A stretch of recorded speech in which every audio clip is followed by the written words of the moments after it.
Welcome to KRA's The Hub, the official podcast of KRA Corporation. And now get ready to hear workforce topics and trends you need to know on the go.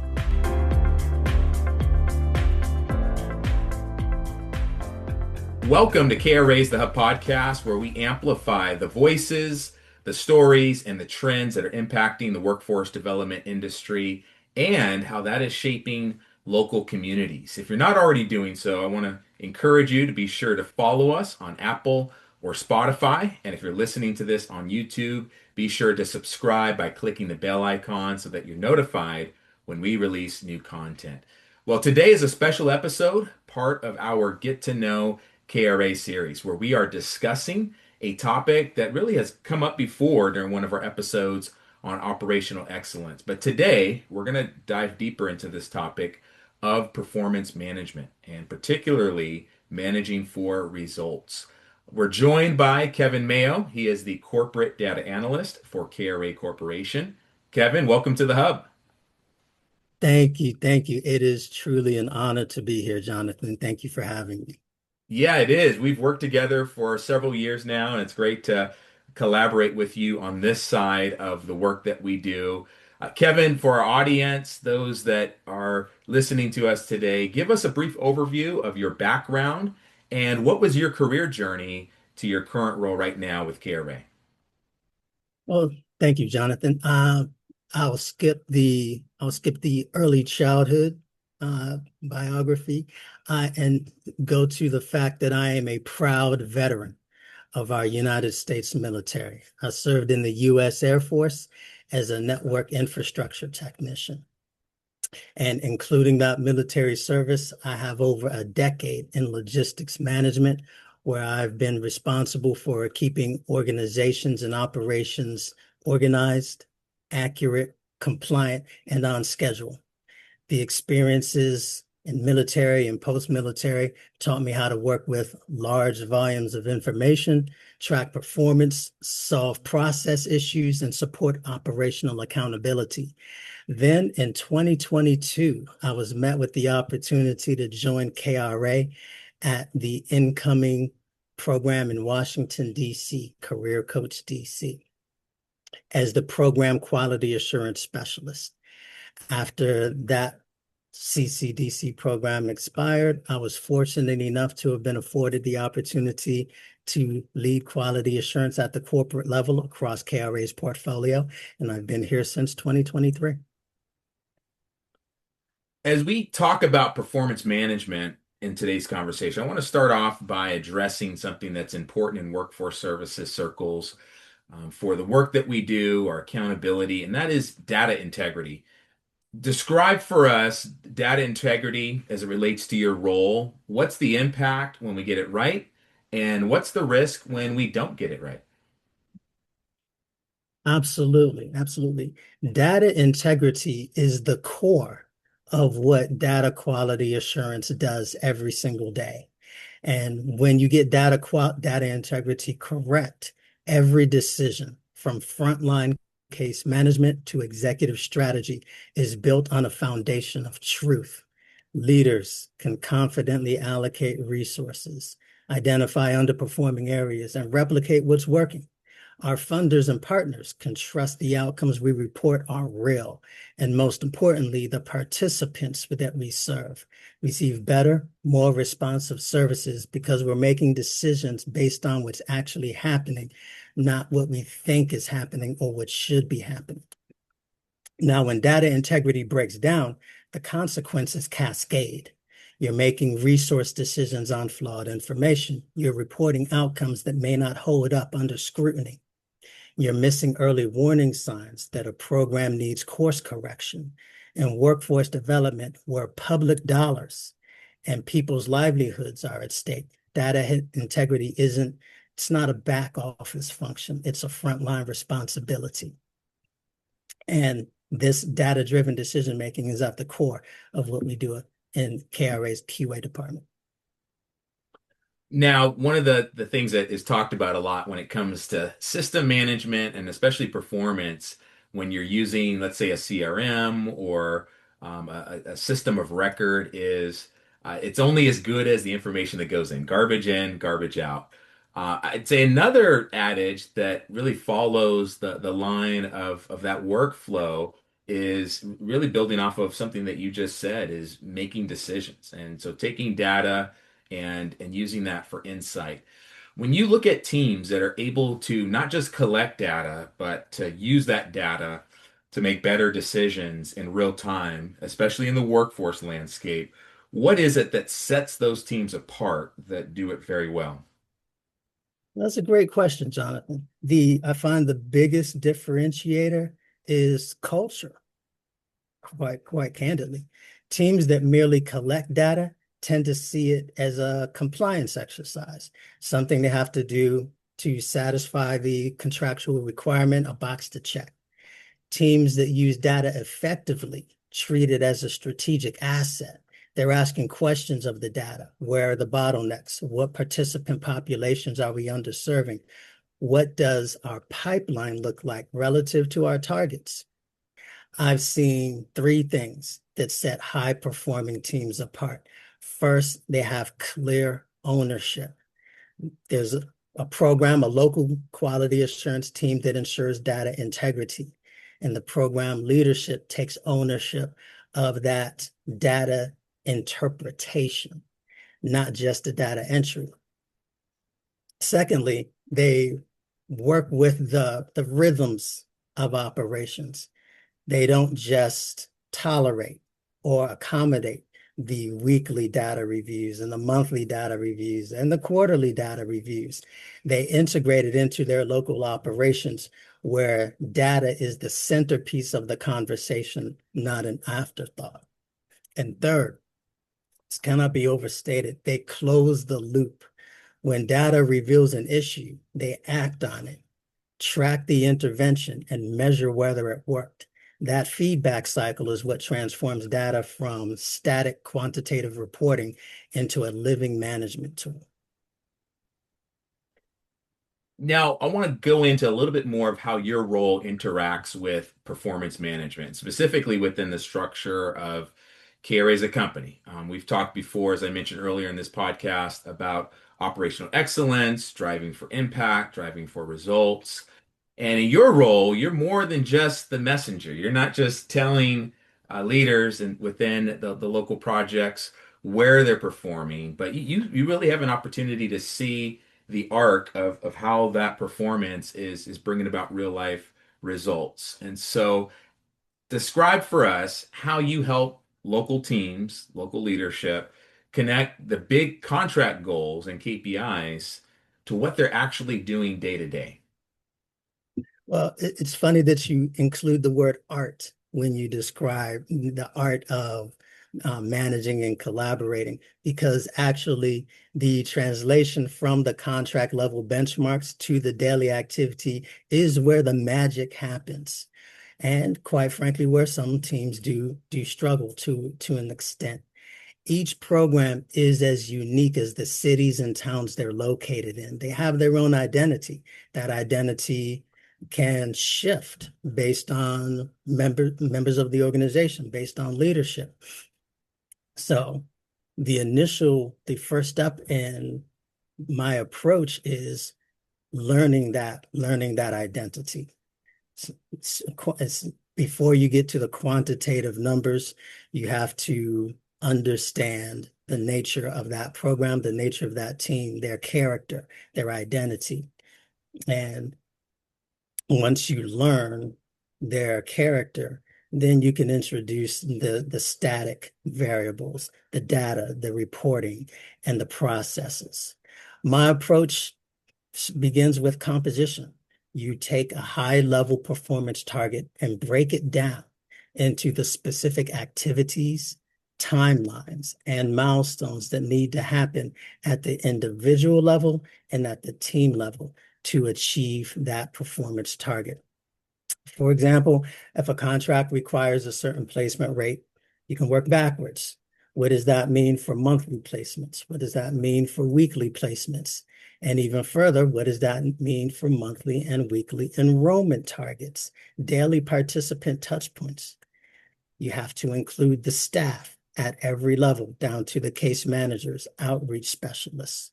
When staff can see how their daily work directly feeds into the larger goal, activity accountability becomes intrinsic rather than imposed. Now, as we take a look from KRA as a corporate, from a corporate perspective, managing performance across the company, there's also the expectation and the responsibility at the local level as well. Describe for us the interaction between your role as a corporate support data analyst and supporting the local management in applying and understanding where they are as it pertains to their performance and the data that is being collected. Thank you. That's an excellent question. Well, I collaborate with the teams through the local as corporate quality assurance and the data analyst. My initial point of contact and liaison is the local program quality assurance specialist. Together, we ensure data integrity, make sure every number, every data point that is reportable is captured and reportable and audit defensible, holds up to monitoring, holds up to audits, holds up to scrutiny. That's the easy part. Then you have to take that data and interpret it into a form that allows it to provides business intelligence and insight to the local leadership and to KRA's corporate leadership. Now, if I've found that effective program management is less about the weekly, monthly, and quarterly reviews, more about what happens between the reviews. It's about the conversations that management has with their frontline staff, their case managers, their business service teams, the PA even.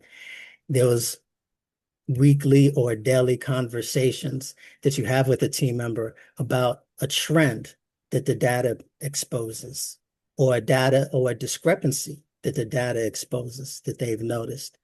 It's a team lead who pulls up the performance report during a huddle and says, here's where we are, or where are we in regards to our weekly or monthly targets? What do we need to adjust? From a QA perspective, we encourage what I'll call proactive quality. That means building quality checkpoints into workflows rather than relying on after the fact monitoring and audits to catch problems. When quality assurance is embedded into daily operations, it stops being a policing function and becomes a support function. Staff see it as a resource and not a threat. In that, I think that's such an important aspect of performance management. I think a lot of times when people hear that word or those two words, they think of the annual review. This is either the annual review of the project, the annual review of the individual's performance that comes at the end of the year. But what you're talking about is really a proactive daily, weekly, quarterly event, and the importance of what that looks like in the operations and the leadership of the team. You also mentioned culture, which is very important.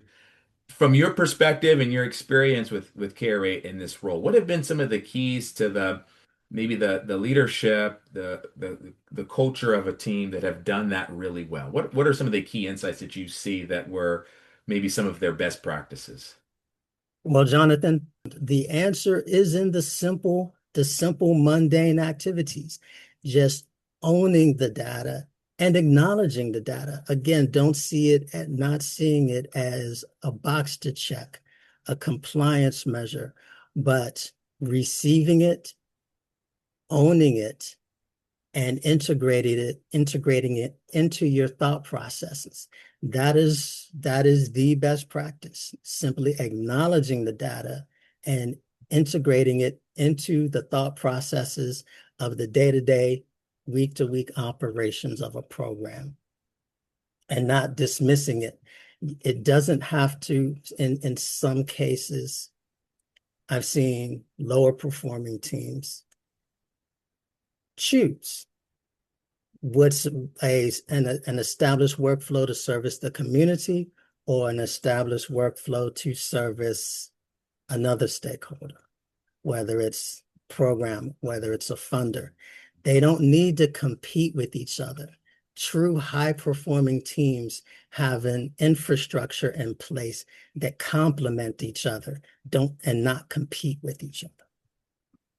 That's good. And I'm glad you highlighted that, the complementing element of that structure and that culture within the organization. I want to talk about two other areas that really help to, in the work that you do, that are informed by data, and something that you also help to oversee, and that is compliance. Compliance is something that is critical within the workforce development industry. As you mentioned earlier, there are government-funded contracts, and compliance to those government standards are of the utmost importance. But also, the data that you collect, it also impacts and is a reflection on our customer-centered service delivery model.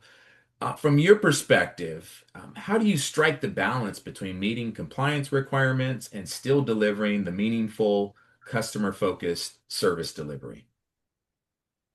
That's an excellent question. And again, to borrow a point I made earlier, complementary workflows, compliance and customer-centered delivery models often may be at odds and compete with each other and create tension. But I'd push back and say there does not need to be any tension at all. When compliance frameworks are well designed and well implemented, they reinforce good service delivery. They don't compete with it. The challenge comes when compliance becomes an end in itself. Teams are so focused on checking boxes that they lose sight of the participants sitting across from them. From the quality assurance standpoint, my role is to help teams see compliance as the floor, not the ceiling. We absolutely have to meet our contractual and regulatory obligations, but the real question is, how are we using those frameworks as a springboard to deliver services that genuinely change the outcomes for participants? Practically, that means designing processes where compliance documentation captures information that's actually useful and complements the service delivery. If a form or data entry requirement doesn't serve the participant or inform a decision, we ask why that exists. The best systems I've seen, the ones that we create and implement here at KRA, make compliance and quality service delivery feel like the same, not competing priorities. That's great. As we come to a close in this conversation, Kevin, I want to talk about how we tell the story. At the end of the day, that is one of the goals of this podcast. Our communications department is to tell the story of the impact of the work that we're doing. Sometimes that's directly through a customer testimonial of a business, a job seeker. But in your work and in the work that we do as well, we see that data also tells a story. From your perspective, how can workforce providers utilize data to the best of their ability to tell the story of the impact of the work that they're doing? Thank you for that. Well, data telling, as you indicated, is one of the most powerful tools in our industry, in any industry. However, it's not effective to report numbers in isolation, just the quantitative placement rates, credential attainment, expenditure rates, without providing the context that make those numbers meaningful. I admit, as data quality assurance, my default focus is often the quantitative metrics. We have mentioned impact, and impact is qualitative. Effective storytelling, it starts with knowing your audience. A funder wants to see return on investment and program effectiveness. A community partner wants to understand the population being served and the barriers being addressed. A participant wants to see themselves reflected in success stories that feel achievable. The same underlying data can serve all of those audiences You simply must tailor the narrative for that particular audience. From a quality assurance lens, I'd add that the credibility of your story depends entirely on data integrity. You can't tell a compelling impact story if the data behind it's unreliable. That's why my department's work in quality assurance is foundational to KRA's ability to communicate that impact. We ensure that when KRA says we achieved a result, the result is verified, defensible, and real. That credibility is what earns trust with funders, partners, and the communities we serve. That's a great insight, Kevin. I want to thank you for bringing those points up today. And what you mentioned, and the understanding that workforce boards, the government are looking for that return on investment. And it's important that we're able to connect the dots with the work that's being done, the data that goes into it, and that both impacts the ability to do the work internally, to track and to ensure that it's on target, and to also tell the total impact within the program, but also in the local communities that we serve. And so I want to thank you, Kevin, for joining us today and sharing insights on how you've brought your background and experience and expertise in this area in supporting KRA in the operations, performance management, managing for results, and then ultimately telling the story of the impact that that work is having locally as KRA seeks to strengthen local communities. So thank you for joining us in the Hub. We'll have to find another way to get you on here to talk more about some of the areas that you are working on and working with KRA to help support performance management as a tool, but also as an indicator of success. Thank you, Jonathan. I truly appreciated the opportunity. It's been a pleasure. Thank you again. Thank you for listening to KRA's The Hub. Don't forget to subscribe to the podcast on Spotify, Apple Podcasts, or wherever you listen to podcasts. To learn more about KRA Corporation, visit www.kra.com. Thanks so much for listening, and we'll be back soon with a new episode.